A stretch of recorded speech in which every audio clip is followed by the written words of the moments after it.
Saiki wis cetha, sangumu ya wis bener. Wong Suwita kuwi sangune ming madhep mantep. Wong Meguru kuwi sangune ming percaya karo madhep mantep.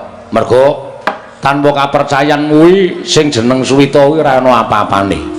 Inggih Penemban. Saiki aku tak takon karo Anoman.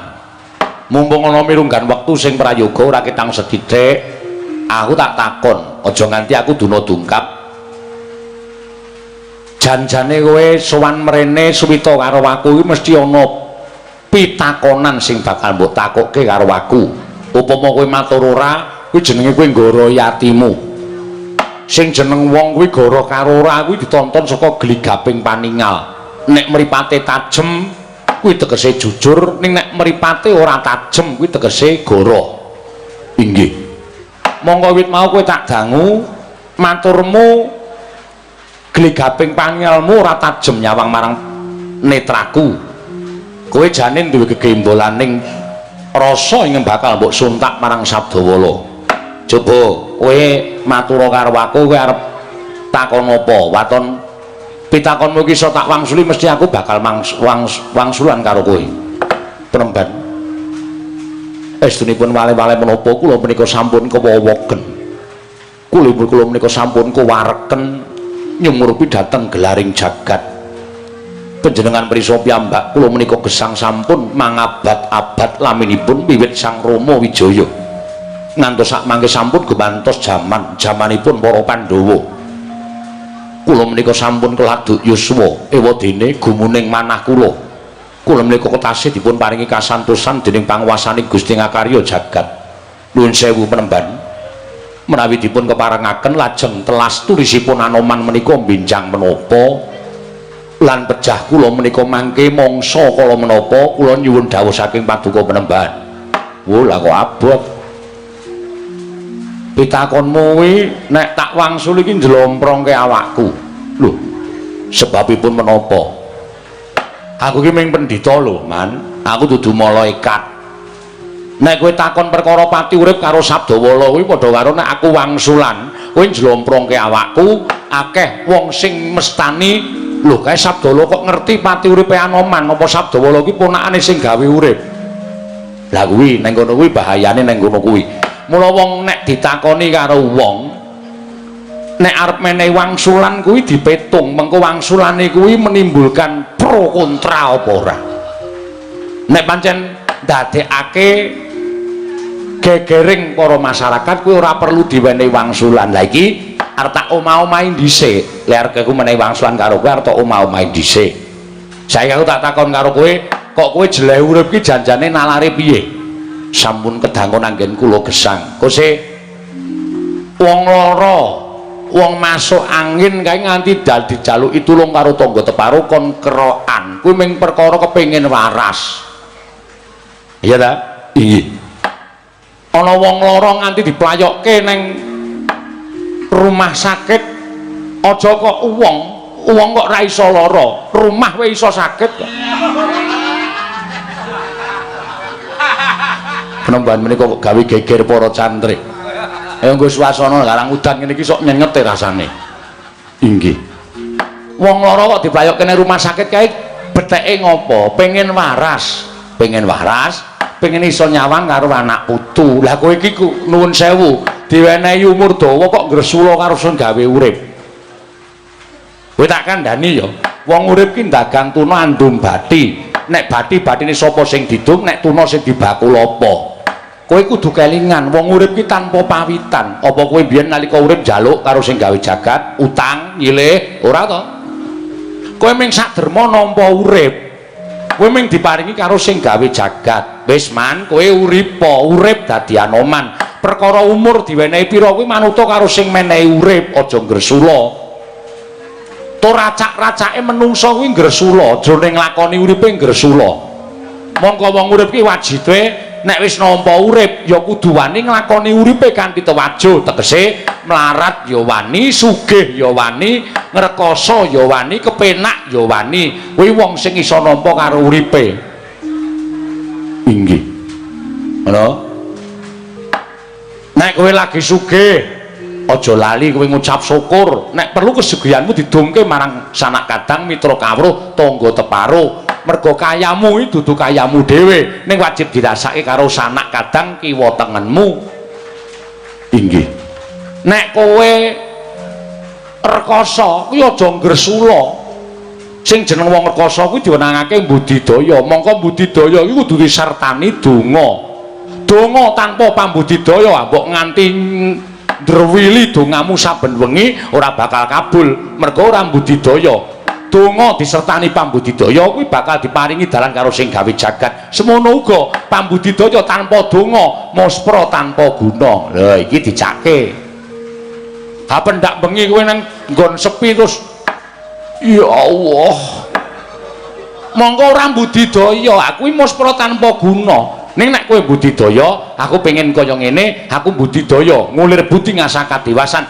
disertani donga Gusti paring kanugrahan nyoanoman lancar rezekimu ngono mekaten iki lho ra kuwi mau jenenge jejere wong urip mula wong urip iki aja sok ngresula diparingi umur dawa matur nuwun diparingi umur cendhek pasrah karo sing gawe jagat ternyatane wong urip tanpa pawitan sak mangsa-mangsa dipundhut monggo sak mangsa-mangsa diparingi yuswa dawa ya kuwi kudu ngucap alhamdulillah aja gagas pati iki sing duwe sing gawe jagat ngono kejaba lampu pati uripe lampu ki nang PLN nek pati uripe menungsa ki sing gawe jagat inggih penemban iya sing gawe jagat ki wis ngedhep saklar pirang-pirang kae saklare wong urip kuwi Tugiya Jumadi lan sak piturut iki saklare ana ketoke isih tenguk-tenguk ha iki wis wancine mati klik kowe arep lagi awaras awake glekek modar wong sing duwe urip wis ngersake kowe ora ana dadi ora usah dadak ngresula aja tok petung sesuk uripmu ki tekan jaman apa ora usah tok petung urip ki dilakoni kanthi tewajuh ngisi jroning urip yen wis duwe anak duwe bojo goleke sandang pangan anak bojo yen duwe pakaryan netepi pakaryane kanthi tewajuh kanthi apik kanthi becik syukur iso rampung pakaryane rampung le ndarmake anak bojo sarta goleke dhuwit anak bojo goleke rezeki anak bojo nek wis paripurna iso napake anak putu wis rampung darmane urip sak mangsa-mangsa dipundhut wis lega inggih mekaten ki lurah matur sembah nuwun sampun lega menawi ngaten kula mboten dipun pikantukaken nyara wedhaken babagan gesang kula Lah mbok pendeta sak jagat iki nek tok takoni mesti ora bakal iso wangsulan nek kowe takon sesuk uripmu tekan sok kapan mergo kuwi sing ngasta sing gawe urip mekaten oh inggih matur sembah nuwun Antasena arep takon apa nggone aku takon simbah duka ora aku wis 3 dina iki manjerangka ora tau metu Mbah kula trondolo iki pendhita pengpengan nampu ming takoni nomor aja sok tuku nomor kowe iki satriya ora entuk Mbak ora entuk kuwi haram upama entuk rezeki sing haram ya aku nglakoni dhewe mbiyen jaman aku jek nakal ya aku nglakoni dhewe tak rewangi turun jaratan ming golek 2 angka ya diwenehi apa diwedeni karo wong gedhe dhuwur lagar tak tembungi wonge muni aja sok tuku nomor aku madine mergo nomor mulih aku ora sida tuku lha iya kula aja sok kaya ngono wis pokoke aja sok tok lakoni sampeyan satriya nek satriya sik tak nyemprot walang sangit sik iki aku nganu ya trauma nek karo walang sangit ki nek liyane wae aku ora apa-apa iki anggere muni nemplok nang mripat ngono nguyuh pedhese ora jamak-jamak mula aku dendam aku anggere ketemu walang sangit ning dalan iki tanpa taliwara langsung tak uyuhi kok mbales wedake nguyuhi mripatku oh iya Mbah lah mula saka kuwi aku njaluk kanthi banget yen pancen panjenengan wis padha mantep suwita ning ngersaning Begawan Sabdawala ya wis anane lho ngelmuku perkara mengko kowe entuk-entukan apa ora nggonmu Suwita mau gumantung karo madhep manteping rasamu nggonmu Suwita. Merga apa-apa kuwi nek tinambaran madhep mantep lan kapercayan mesti bakal entuk-entukan. Ning nek apa-apa kuwi tinambaran ati ingkang ora mantep, ora madhep, tegese setengah-setengah. Nggonmu percaya karo Sabdawala ki apa iya apa ora?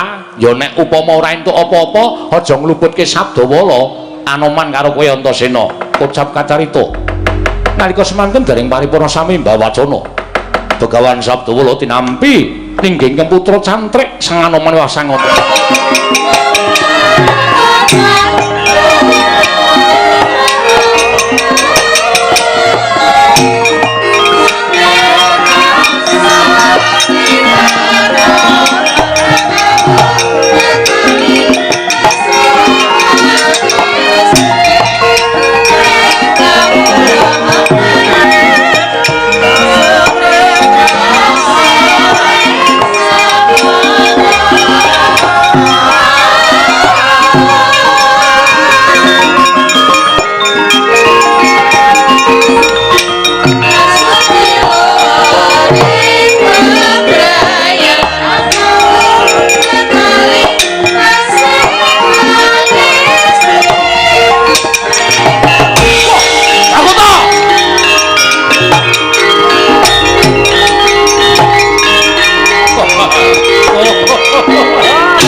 Dewa Narpati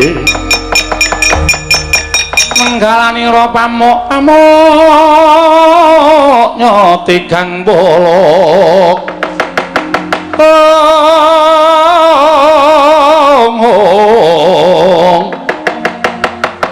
kalanggung tresnani ro marang Diabanon Cinawi jagat yo batur jagat pangestu ngoro Pragoto wonten dawuh wonten dawuh sinu panjenengan menika mboten sabengok-bengok kados mekaten menika Nalendra mangke ndak kinten kirang tata krami nilar dhateng unggah-ungguh wonten menapa ingkang Pragoto wonten mingging nalika ana ing negara Mandura mau aku dawuh karo kowe piye nalika ing negara Mandura aku mau dawuh karo kowe piye panjenengan kepengin sanget ngudi undhake ngelmu gayuhmu ing kawruh banjur kowe ngandhake yen ana pendhita tiban pendhita anyar katon mapan ning pertapan Kembang Sore jenenge Sabdawala aku mbok irit tekan pertapan kene iki menungsane ya oh inggih menika ketitik sedaya para cantrik aglar ngantos kadirup samudra ing dedharatan menika Begawan Sabdawala ingkang saestu kuncara kalugeng rat jayeng bawana Pragoto wonten dawuh mula nenek mripat wis blawur didandake lha pripun kok kula dipun lokaken kados mekaten menapa gage sawangan bareng aku tekan Pecrabahan kene aku nyawang wujudane wae aku wis ora percaya niki pendhita ampuh aku wis ora percaya pendhita iki pendhita ingkang sekti mandraguna ketitik wujudane kuwi sawangan to sawangan gage nganggo blangkone luwuk kaya ngono surjane wae sajake ming surjan sewan monggo iki bareng tak sawangi iki tak tonton lho iki rupane ra kaya Petro lho rupane kaya Petro iki pendhita iki ora ampuh aku mau Suwita karo pendhita iki Pragoto bali oh la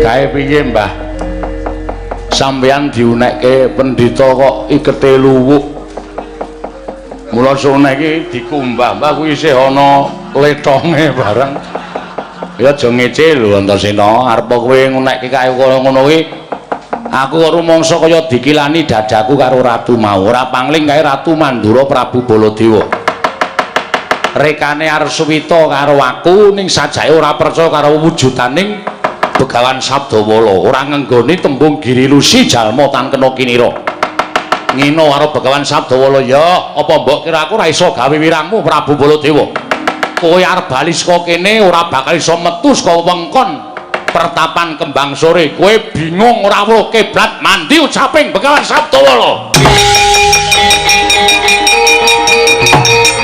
wow iki priye iki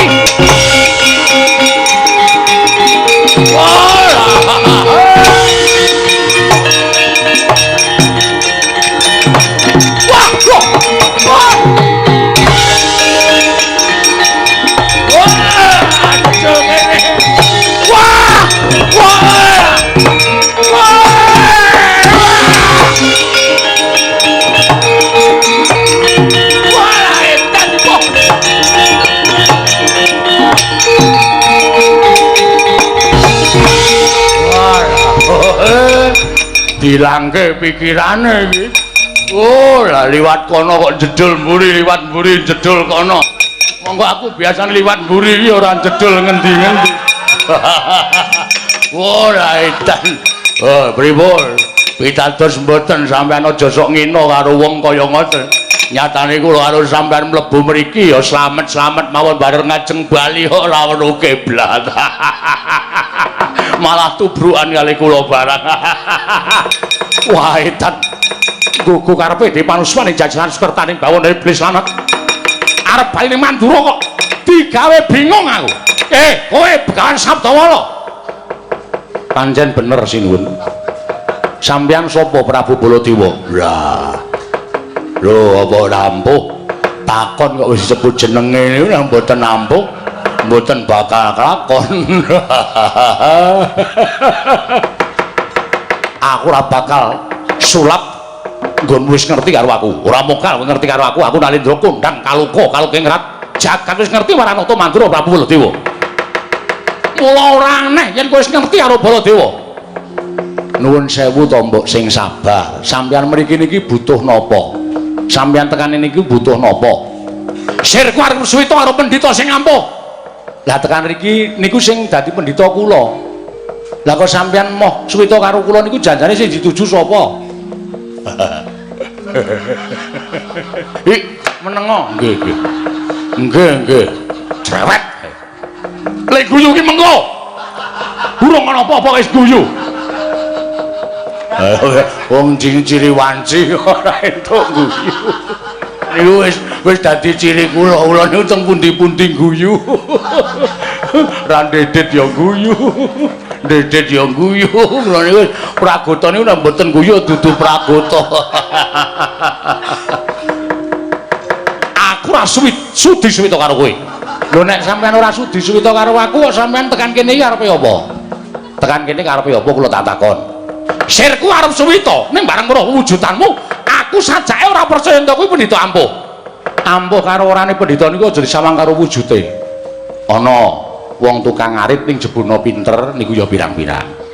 Ana wong sing nganggo dasi, wong sing nganggo pecis, nganggo jas ning malah ngrogoti bondo negara niku ya pirang-pirang. Nggih ta? Dadi aja sok nyawang karo wonge, jujur karo orane wong niku aja disawang karo wujudane wong. Ngoten? Aja sok kulino sampeyan nyawang dumes sampeyan dadi ratu sing mbok sawang karo wong-wong sing sak derajat karo sampeyan. Niku ora bener. Kaya ngoten niku tumindak sing salah. Rasa dadak mejang kaya menita mulang kaya guru. Aku ora sudi mbok ulang, aku ora sudi mbok kandhani. Ya wis nek ora sudi dikandhani ora sudi diulang kok sampeyan mengri niku ajeng napa? Lah ya aku arep suwita. Lah ya suwita karo sapa? Karo Toya kowe. Bingung meneh.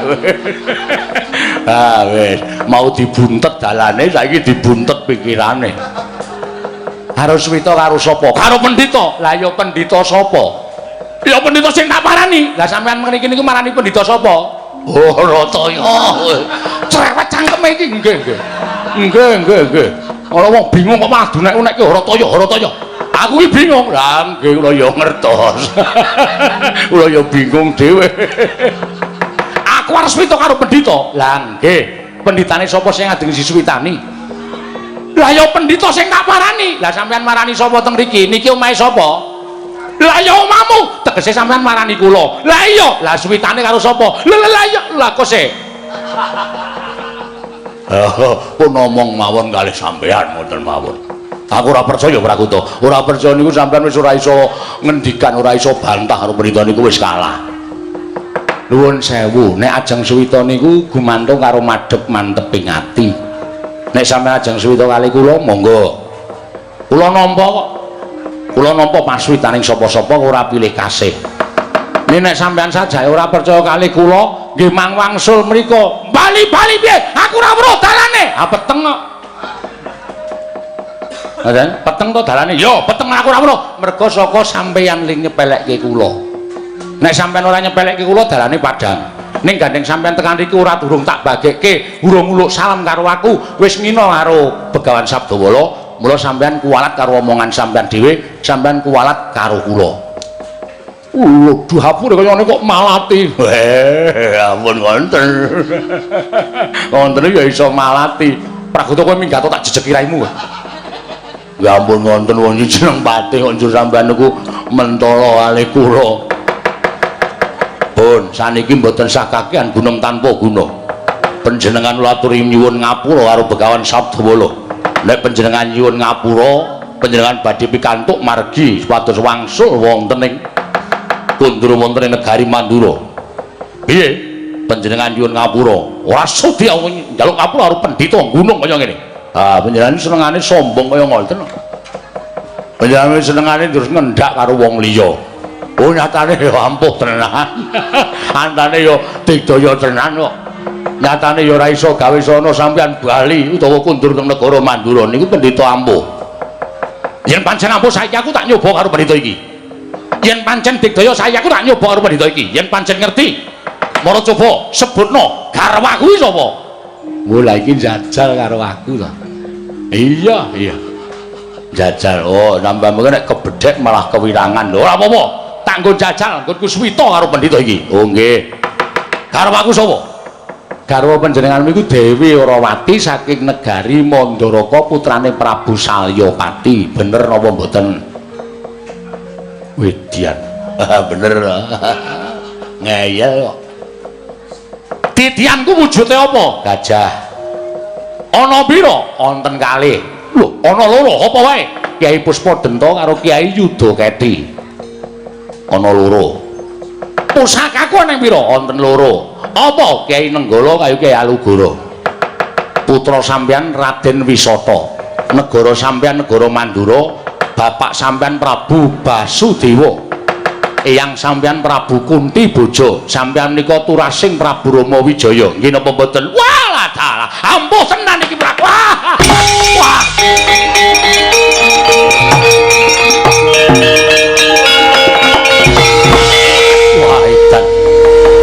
Iso dibedhek kabeh nata pandhita ingkang lantip panggraitane. Penemban, aku lahir batin bakal ngaul pepadaning Sang Penemban Sabdawala.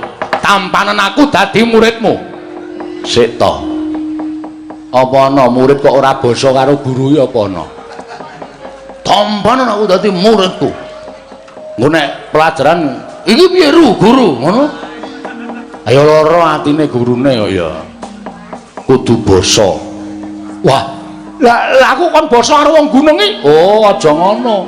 Tata kramane guru karo murid niku muridé kudu basa karo gurune. Oh, lho bener basa. Kudu basa. Penemban kula ngaturaken bekti kula kunjuk ngoten. Wah, edan.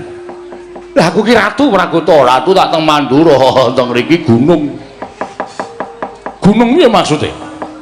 Teng mriki panjenengan kawon kaliyan pandhita gunung tumrap kula ngaten menika panjenengan kedah basa kaliyan pandhita menika. Wah ya wis aku tak basa karo pandhita iki.